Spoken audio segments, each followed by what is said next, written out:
are Pinay. They're based in Cebu and Davao. So we wanted to promote the Mask of Halia for the Philippines. Yeah, as you can see, it's inspired by the Bicolana moon goddess Halia, and it's inspired by their myth with the Bakunawa. Yeah, as you can see here. Yeah.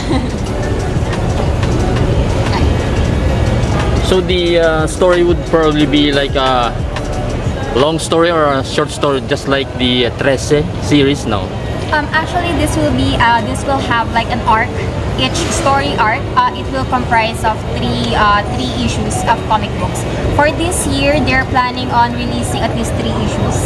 So stay tuned. Actually, we will be releasing our second issue next month na po.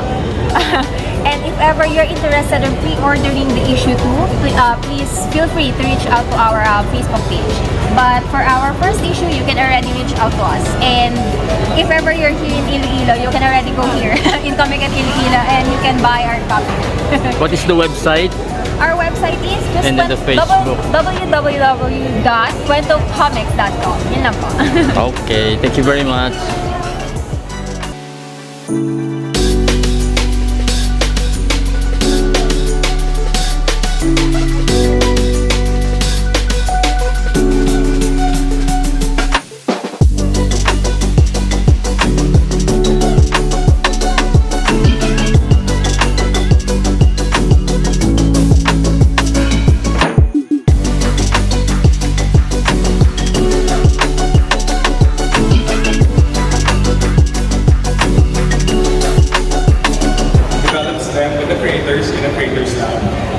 Publishes and launches them in time for the festival and represents them in international comics festivals, book fairs, and content festivals around the world.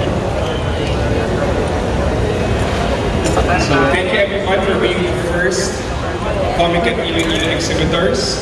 So please make sure to watch your belongings, especially your mobile phones and tablets and laptops. Please be mindful. Please make friends with fellow exhibitors. They will also help you throughout these 3 days. And I'd also like to welcome a special guest who was able to grace this event despite many duties and responsibilities. I'd like to call on Councilor Secretary Cabaluna to the stage.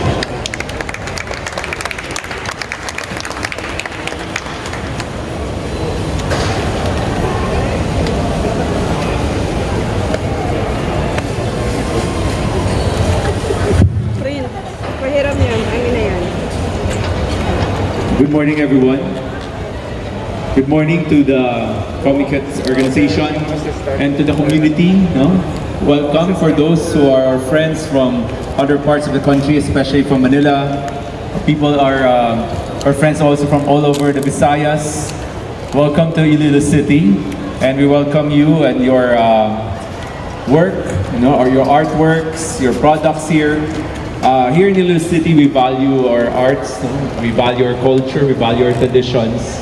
So basically, comics is something that is embedded to us. Even when I was young, I was telling Mom here earlier that my first experience in entrepreneurship was selling comics or renting out comics. No? So I grew up in that environment, and it has grown a lot since. No? Historically, comics played a very important role in determining also our culture. No? I remember our language, Hiligaynon, and for the Cebuanos here, Bisaya, we were really vying for becoming our national language, side by side Tagalog. No?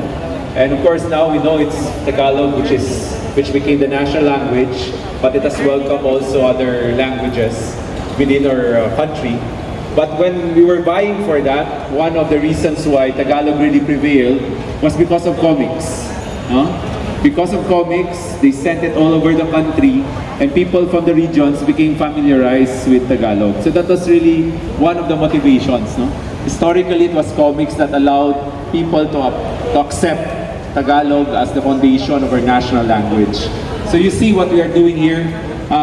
you see the circle and your environment or your community plays a vital role, no? Especially in advocating for values, in advocating for history, in advocating for truth. No? I'm fond of reading facts and history, but I'm also fond of traveling through imaginations of people, no? Being transported to time and circumstances and situations. No? So we welcome you here.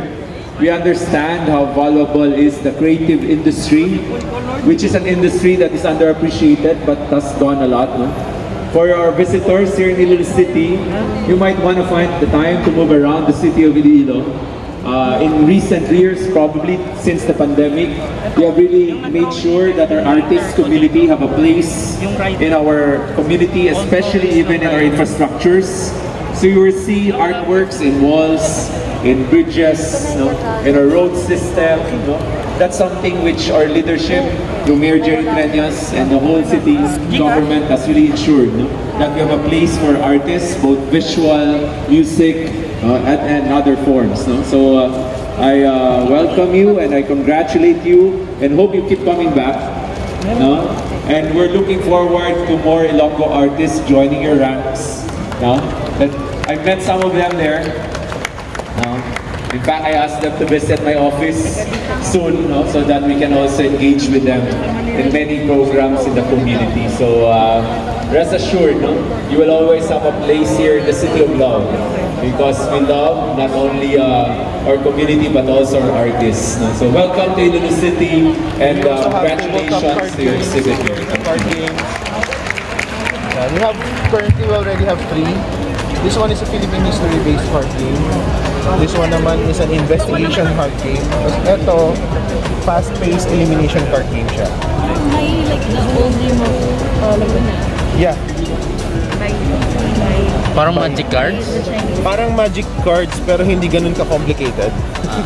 Hello, my name is Arya from Kawangis Comics and let me show you how Anyari gameplay is played. It actually has 2 gameplay, but we'll go through the basic lang. So, ang goal of the game is the first player to run out of cards, parang uno, you win the game. And then each player is given 5 cards. Okay. On your turn, pili ka lang ng isang card. Let's say for example, so yung Malacanang Palace, for example, sa tingin mo, when was it built? Before tinayo Rizal Monument or after? I think before. Before. So to check kung tama yung sagot mo, you flip the card, nandun yung date. Since it's before 1913, tama siya, bawas na yung card mo. So it's the next player na yung titira. Sinong maubusan ng card? Panalo. Yes. So let's say for example, ako, turn ko, and then I played, like for example, Maitom Jar. How old is Maitom Jar? It's an artifact. Let's say hindi ko alam, nilagay ko dito. After Rizal Monument. Pag flip ng card, hindi, 225 dapat dito siya all the way here. Okay. So since mali yung sagot ko, bubunot ulit ako from the deck. So i-replenish ko. Hindi ako nabawasan. dadami yung card mo. Oo, hindi nabawasan yung card ko on my turn. Yun, tapos each player takes turn lang hanggang sa one player runs out of cards. Total number of cards. 101 cards in one box. How much is the 1 box? One box is 800 pesos lang. Okay. Okay to. Yeah, so it's a fun way of learning history. The content expands from 45,000 BC all the way to 2018. Okay. Ganun kalaki yung scope niya. Sige. Thank you. Yeah. It's actually one of our best seller. Anyari.